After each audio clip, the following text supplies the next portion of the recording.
Assalamualaikum warahmatullahi wabarakatuh. Halo teman-teman semua, kenalin, aku Saidah. Pada kesempatan kali ini kita akan belajar terkait materi bijak bermedia sosial. Sebagai generasi emas penerus bangsa, tentunya kita diharuskan untuk menjaga budaya bangsa. Salah satunya dengan cerdas dan bijak bermedia sosial. Asal teman-teman ketahui, perkembangan internet di Indonesia kian melonjak tajam seiring terjadinya pandemi COVID-19. Berdasarkan survei yang dilakukan oleh Hootsuite dan We Are Social menghasilkan laporan bahwa sebanyak 73,7% penduduk Indonesia merupakan pengguna internet aktif. Dan teman-teman perlu ketahui, populasi penduduk di Indonesia saat ini sebanyak 274,9 juta jiwa, dengan proporsi pengguna internet sebanyak 202,6 juta jiwa. Kemudian, terkait pengguna sosial media aktif sebanyak 170 juta jiwa atau sebesar 61,8%. Sangat banyak sekali ya teman-teman. Menurut survei yang dilakukan oleh indonesiabaik.id terkait alasan utama mengakses internet, alasan terbesar sebanyak 25,3% masyarakat menganggap menggunakan internet sebagai sarana update informasi, sebanyak 20,8% menganggap sebagai sarana pekerjaan, 13,5% sebagai sarana mengisi waktu luang, 10,3% sebagai sarana sosialisasi, 9,2% sebagai sarana pendidikan, 8,8% sebagai sarana hiburan, dan 8,5% sebagai sarana bisnis.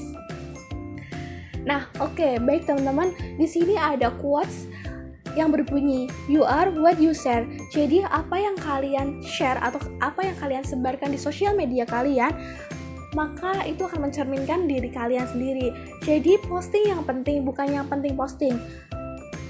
Sebarkan hal positif di sosial media teman-teman, maka teman-teman akan dinilai positif oleh orang lain. Kemudian, jangan lakukan hal ini di media sosial teman-teman. Jika teman-teman sudah terlanjur melakukannya, maka stop, berhenti di situ saja. Nah, beberapa hal tersebut diantaranya, yang pertama, memulai konflik.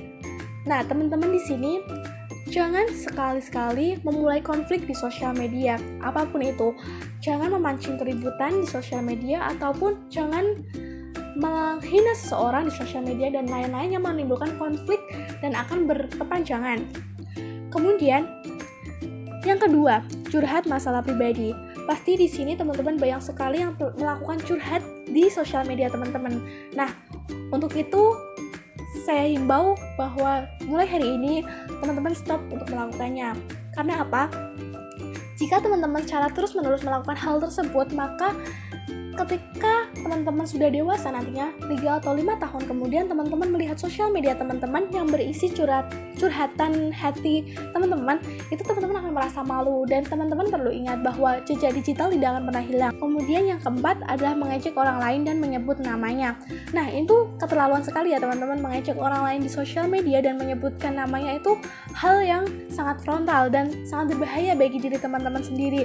Karena apa? Ketika teman-teman yang kalian ejek tersebut merasa tidak terima dan kemudian melaporkannya ke pihak polisi, akan merugikan teman-teman pastinya. Kemudian, jangan menjelekkan orang lain tanpa menyebut namanya. Tanpa menyebut namanya pun teman-teman jangan melakukannya. Kemudian, jangan berbagi foto pesta gila-gilaan. Nah, maksudnya di sini teman-teman jangan sembarangan mengupload foto di sosial media teman-teman, karena setiap apa yang teman-teman berikan di sosial media, maka itulah yang nantinya teman-teman akan terima. Misal teman-teman mengupload foto yang sedang berpesta di kala pandemi seperti ini, kala PPKM yang harusnya berjaga jarak dan menghindari kerumunan, tapi teman-teman memposting hal yang malah berkerumun dan tidak mematuhi protokol kesehatan, pasti teman-teman nantinya dapat diseret dengan kasus hukum. Terakhir, bersikap terlalu berlebihan. Teman-teman pasti tahu sesuatu yang berlebihan itu pasti tidak baik untuk diri teman-teman dan orang lain. Jadi mulai sekarang hindari hal-hal yang berlebihan. Kemudian, terdapat 5 panduan dasar menggunakan media sosial. Nah, teman-teman, ini wajib banget teman-teman catat dan teman-teman perhatikan dengan sungguh-sungguh terkait 5 hal tersebut yang nantinya dapat menjadi bekal teman-teman untuk mengelola media sosial teman-teman. Yang pertama, menjaga privasi. Jangan sembarangan memberikan informasi pribadi di sosial media. Karena apa? dengan informasi pribadi milik teman-teman tersebut, jika disalahgunakan oleh orang lain, maka akan menimbulkan kerugian bagi teman-teman. Misalnya ada yang mencuri data pribadi teman-teman dan digunakan untuk melakukan pinjaman besar di bank, dan kemudian teman-teman yang harus membayarnya karena identitas yang dicantumkan di pihak bank itu adalah identitas teman-teman yang harus bertanggung jawab. Kemudian yang kedua, menjaga keamanan akun. Nah, gunakan password yang sulit untuk ditebak dan lakukan penggantian secara berkala. Karena apa? Karena jika ada orang lain yang mengetahuinya dan menyalahgunakan password teman-teman untuk memposting hal-hal yang negatif, maka teman-teman sendiri akan merugi. Kemudian yang ketiga adalah menghindari hoax.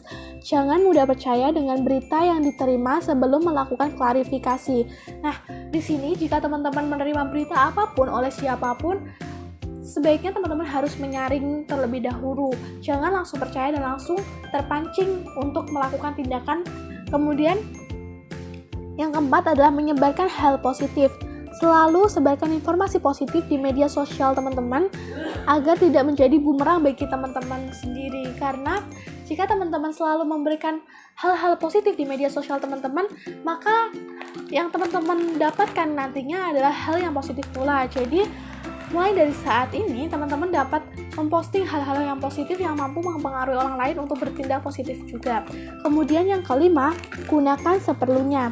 Gunakan media sosial untuk meningkatkan produktivitas, jangan sampai bergantung dengan media sosial tersebut. Nah, tantangan di media sosial. Tantangan terbesar di media sosial adalah hoax. Maka dari itu, stop hoax mulai dari saat ini. Karena hanya dalam beberapa detik, suatu peristiwa sudah bisa langsung tersebar dan diakses oleh pengguna internet melalui media sosial. Namun saat ini banyak orang menggunakan media sosial untuk menyebarkan kebencian, provokasi, dan hoax. Hoax adalah informasi atau berita yang palsu dan direkayasa untuk menutupi informasi sebenarnya. Jadi teman-teman, hindarilah hoax. Setiap ada informasi yang masuk dari teman-teman harus memfilter informasi tersebut dan melakukan konfirmasi kepada orang atau pihak yang terkait. Kemudian cara sederhana untuk menghindari hoax. Terdapat beberapa cara yang teman-teman bisa aplikasikan pada diri teman-teman untuk menghindari hoax. Yang pertama adalah cek sumber berita. Pastikan informasi yang didapat berasal dari sumber yang dapat dipercaya. Jadi teman-teman ketika memperoleh informasi, teman-teman harus memperhatikan siapa pengirim berita tersebut. Apakah orang terdekat atau mungkin orang asing. Jikapun itu orang terdekat, maka teman-teman juga masih harus memfilter kembali dan memastikan langsung kepada pihak yang bersangkutan terkait kebenaran informasi tersebut. Kemudian berbagi informasi. Orang lain dapat membantu meluruskan informasi yang salah. Jadi di sini ketika teman-teman memperoleh informasi yang teman-teman ragukan kebenarannya, teman-teman bisa berbagi informasi tersebut kepada orang lain yang dirasa lebih memahami terkait hal tersebut untuk memberikan masukan pada teman-teman terkait kebenaran informasi tersebut. Kemudian, yang ketiga, jangan mudah terprovokasi. Bersikaplah netral saat menerima informasi. Jadi ketika teman-teman memperoleh informasi apapun itu, teman-teman jangan langsung terpancing emosi dan langsung merespon hal-hal yang negatif. Kemudian, bandingkan informasi. Ketika teman-teman memperoleh informasi tersebut, teman-teman harus membandingkan informasi tersebut dengan informasi yang diperoleh oleh orang lain, apakah sama atau tidak. Kemudian yang selanjutnya adalah perbanyak membaca. Banyak referensi sangat baik untuk dapat membandingkan benar tidaknya suatu informasi. Jadi teman-teman nggak ada salahnya jika teman-teman perbanyak literatur untuk lebih meningkatkan daya kritis teman-teman dan lebih meningkatkan skeptisisme teman-teman terkait informasi yang teman-teman peroleh. Dan yang terakhir, mari kita dukung gerakan Indonesia Bijak Bermedia Sosial dengan cara pasang twibbon anak cerdas bijak bersosial media dan posting di media sosial sobat medsos sekalian agar dapat memotivasi orang lain untuk bijak bermedia sosial. Dengan langkah kecil yang kamu berikan akan memberikan dampak besar bagi Indonesia. Mari kita jaga budaya Indonesia. Teman-teman bisa mengunduh twibbon ini di link berikut dan jangan lupa teman-teman menguploadnya ke sosial media teman-teman masing-masing. Kita sudah melakukannya, sekarang giliran kamu. Bersosial media adalah hak setiap orang, namun menjaga sikap adalah hal yang utama. Karena semua berasal dari diri sendiri, maka dari itu kelola diri agar tidak merugi. Sekian yang dapat saya sampaikan, kurang lebihnya mohon maaf. Wassalamualaikum warahmatullahi wabarakatuh.